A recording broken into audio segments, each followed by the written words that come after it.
Now that California schools have the go-ahead to reopen in the fall, the very real education begins with how that will happen, and with safety the major concern. The California School Boards Association, representing some 1,000 school districts in the state, has come up with the uncertain road ahead. Here this morning is the president of the association, Xilonin Cruz Gonzalez. It's good to see you again. Now, when you say uncertain road ahead, that means that there may be some difficulties in accomplishing this, true?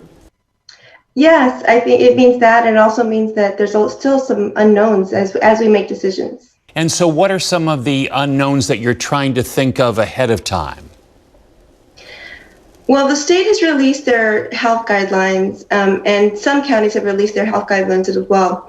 And so districts are now trying to figure out how do they make an educational design that works within those health guidelines. And some of the things that they talk about is making sure that students are socially distancing 6 feet apart, trying to keep kids together. It's called cohorting, trying to have staggered start times so that not everyone is coming at the same time. So there's a lot of things that districts have to plan as they think about returning to school. And one blueprint does not fit all schools. No, not at all. And that's why the state has released guidelines, or has released the rules around health safety, right? But in terms of what schooling will look like in each district, that's going to be a district decision. And so CSBA has released a report, The Uncertain Time Ahead, that gives school boards a sort of a guidebook on what the kind of questions to ask, to consider as they design reopening of schools. What about the situations where you have some parents who think, you know what, I don't know that we're quite ready to send children off to school again, within the classroom? What about those students? That's exactly right. And actually, most school districts, and if they haven't done it, they should consider surveying all their parents to see what that comfort level is.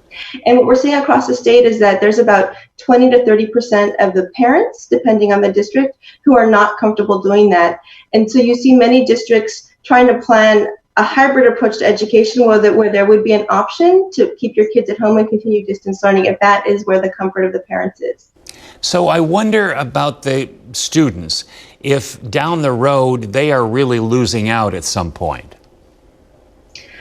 I think we all need to be concerned about that, especially when it comes to the social emotional learning, right? I think young kids are meant to be interacting with other people. And so that's a big part of schooling, is learning how to connect with your peers, with teachers, with other adults.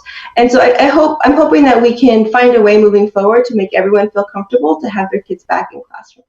Now, you say, taking a survey of the parents. What about taking a survey of the teachers and what their expectations are? That's actually very important as well. And the way decisions happen in the district is when it relates to working conditions, and so how teachers are teaching, that's actually something that we have to negotiate with our teachers union and our classified union.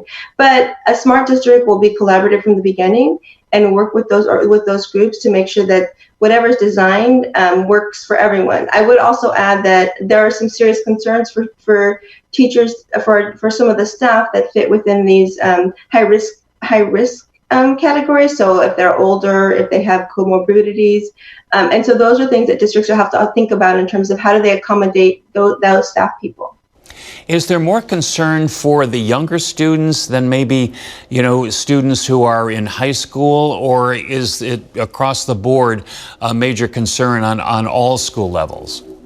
So I think we have concern for all students, but you're exactly right. When you look at students and when they're out of school, how it impedes their learning in the future, it has a much bigger effect on young students. So you actually see many school districts across the state trying to figure out how do they bring the elementary school kids back into classrooms. If you think about a 5-year-old, it's not very easy for them to learn over a computer screen. And that's really tough with all the school districts that are involved in this, because each have different needs.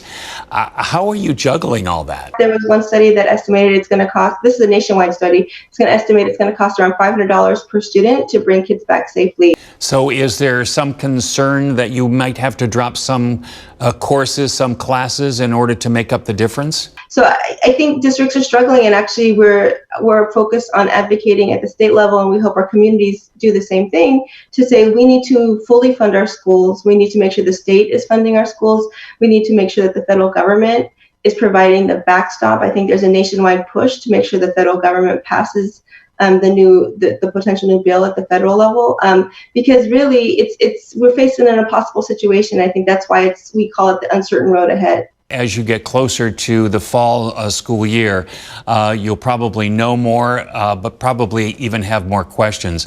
Thank you so much for spending more time with us. We appreciate it. Thank you. And stay right there. We'll be right back.